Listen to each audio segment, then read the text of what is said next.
তন্নি মিছা কথা কবা না। তন্নি তুমি হিন্দু না মুসলমান? মুসলমান। একবার কও বিসমিল্লাহ, আরেকবার কও সুবহানাল্লাহ। তোমার তিনটা কথা বলে দেবো, কথা তিনটা যদি সত্য হয় সত্য বলবা, মিথ্যার আশ্রয় নিবে না তো। আরেকবার কও বিসমিল্লাহ, আরেকবার কও সুবহানাল্লাহ। তুমি এমন একটা ব্যক্তি নিজে না খাইয়া মানুষের খাওয়াও, তারা এসে পিছন থেকে ক্ষতি করার জন্য করে। কথাটা ঠিক না ঠিক? সত্যি কথা। রাগ করলা? না, না, না। তুমি এমন একটা ব্যক্তি মানুষের পাশে যেয়ে দাঁড়াও, তারাই মানুষ কাল হয়ে দাঁড়ায়। কথাটা ঠিক না ঠিক? বুঝলাম না, আরেকবার কর। তুমি এমন একটা ব্যক্তি মানুষের দুঃখ কষ্ট দেখতে পারো না, তার পাশে যেয়ে দাঁড়াও, তারাই কাল সাপ হয়ে দাঁড়ায়। কথাটা ঠিক না ঠিক? ঠিক। রাগ করলা?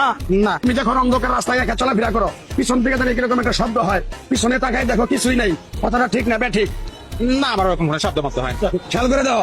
না না না, যেটা হয় না সেটা আমার তো বলে লাভ। মিশা কথা কইও না। না, আমি তার কথা বলি না। আমি তোমার যখন টাকা পয়সা থাকে তখন তোমার লোকজন থাকে, যখন তোমার কাছে টাকা পয়সা থাকে না তোমার কোনো লোকজন থাকে না। কথাটা ঠিক না ঠিক? এটা সবার ক্ষেত্রে, কারণ টাকা আছে বন্ধু আছে, টাকা নাই কোনো বন্ধু নাই। এটা আপনার ক্ষেত্রে, আমার ক্ষেত্রেও। রাগ করলা? না না, রাগ করবো না। তোমার কাছ থেকে সামান্য কিছু টাকা নিয়ে আমি একসঙ্গে খামো, তুমি দিতে পারবা?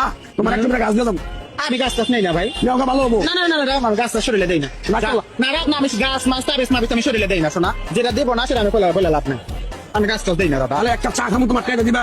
চা খাবো, আমি চা খাওয়াবো, সমস্যা নাই।